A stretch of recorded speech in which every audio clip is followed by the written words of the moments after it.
السلام عليكم، ازيكم يا شباب؟ عاملين ايه؟ يا رب دايما بخير. النهارده معانا حلقة مهمة جدا هنعرف بيها الفرق بين المسك الواسع والمسك الضيق في تمارين الظهر، وايه هو اللي بيعمل تعريض للظهر، وايه هو اللي بيدي كثافة للظهر.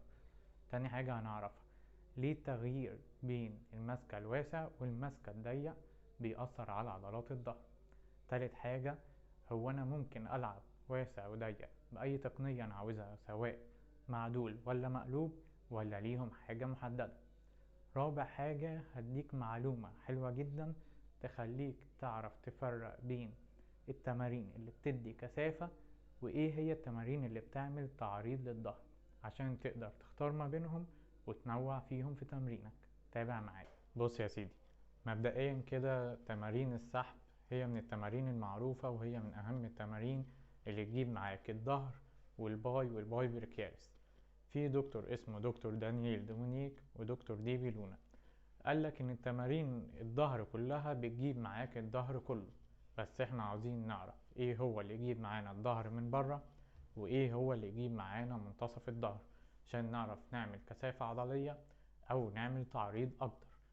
فدكتور دانييل دومونيك قالك ان المسافة بين المسكة الواسع والمسكة ضيق مجموعة من العضلات اللي شغالة، مش عضلة واحدة بس، وانك كل ما وسعت ايدك لبره بيجيب معاك الظهر من بره او اللاتس بنسبة اكبر، وكل ما ضيقت ايدك لجوه بيجيب معاك منتصف الظهر او تعمل كثافة عضلية لمنتصف الظهر بنسبة اكبر.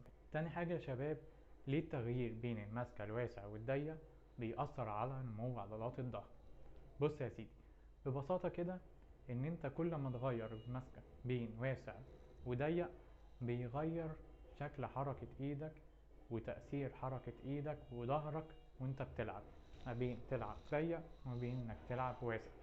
وتغيير الوضع دوت بيؤدي الى نمو عضلات ظهرك بصورة احسن.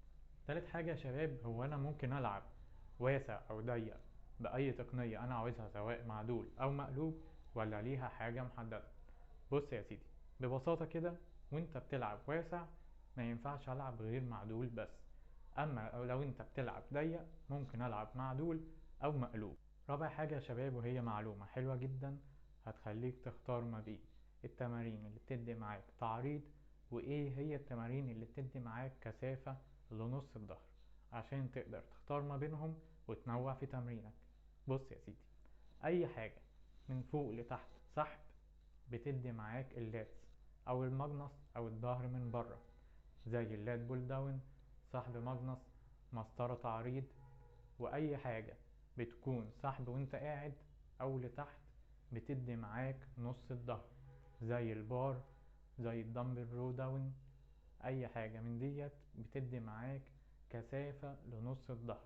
حاول تنوع في تمرينك ما بين الكثافة والتعريض، وشوف ظهرك محتاج ايه، كثافة ولا تعريض اكتر، ونوع ما بينهم بطريقة نسبية عشان تلاقي ظهرك في احسن صورة. لو عجبك الفيديو ما تنساش تتابعني. كان معاكم كوتش سامح. السلام عليكم.